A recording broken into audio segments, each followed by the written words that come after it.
Chapitre 3. En voyant arriver Thornald, la première chose que Harry Askelson remarqua fut sa chemise neuve. Il faut vraiment être idiot pour participer à une chasse à l'homme avec des vêtements neufs, pensa-t-il immédiatement. Il échangea un regard avec Arjolf, qui affichait un large sourire satisfait, beaucoup trop sûr de lui. « Hi, Thornald !» fit-il d'un air jovial. « C'est le grand jour !»« Je suis prêt, Harry, » répondit le garçon. « J'attends le signal. »« Ne sois pas si pressé. Le Jarl a 2 mots à te dire, Frilvorg aussi, et moi aussi. » Thornald s'assit sur un muret de pierre en soupirant. « Tu as l'air d'avoir fait une vilaine chute hier, » fit innocemment Arjolf. « Ce n'est pas prudent de courir dans cet état. »« Qu'est-ce qui s'est passé » demanda Harry. « Un accident stupide, » répondit Thornald. « En passant près d'une ferme sans regarder devant moi, j'ai trébuché sur un porcelet. C'est très dangereux de marcher sans regarder. » Arjolf déglutit en entendant cette réplique. Mais il n'eut pas le temps de se fâcher ou d'ajouter un commentaire, car un mouvement de foule venait de se faire entendre. Les guerriers présents s'écartèrent pour laisser la place à 2 nouveaux arrivants. Frilvorg Angersdotter, la sorcière, et Thornulf Haraldsson, le jarl. Ce dernier aurait volontiers passé la main à un de ses fils, Jarulf ou Harald, mais aucun des deux n'était prêt à renoncer à une vie d'aventure pour les responsabilités d'un chef de clan, et Thornald était entièrement de leur avis. Thornald se leva et s'inclina devant le jarl. « Hi, Thornulf, je te remercie d'être venu pour le jour de mon épreuve. » Sans répondre, le jarl lui fit signe de s'écarter. Puis il s'assit sur le muret, à l'endroit précis que Thornald occupait quelques instants plus tôt. Il examina ensuite des pieds à la tête le jeune candidat. « Hi, Thornald, dit-il enfin, je te remercie de m'avoir chauffé la place. C'est une belle journée pour voir un idiot se faire bastonner en public, et j'ai la meilleure place pour ça. » Thornald comprit que le jarl était en train de le tester. « J'ai le dos solide.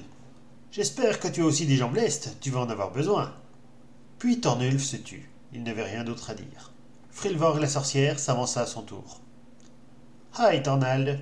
Ma fille Audrune est persuadée que tu es plutôt malin et que tu réussiras facilement cette épreuve. Je suis à moitié d'accord avec elle. Aussi n'ai-je pas de conseils à te donner pour aujourd'hui?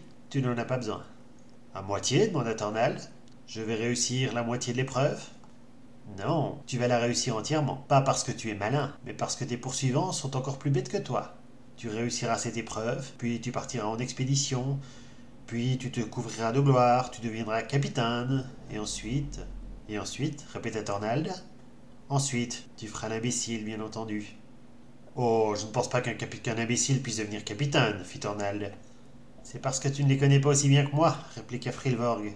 On choisit les capitaines parce qu'ils savent se battre et que leur force inspire confiance. Mais un homme intelligent déclinerait poliment cet honneur qui apporte bien plus d'ennui que de richesse.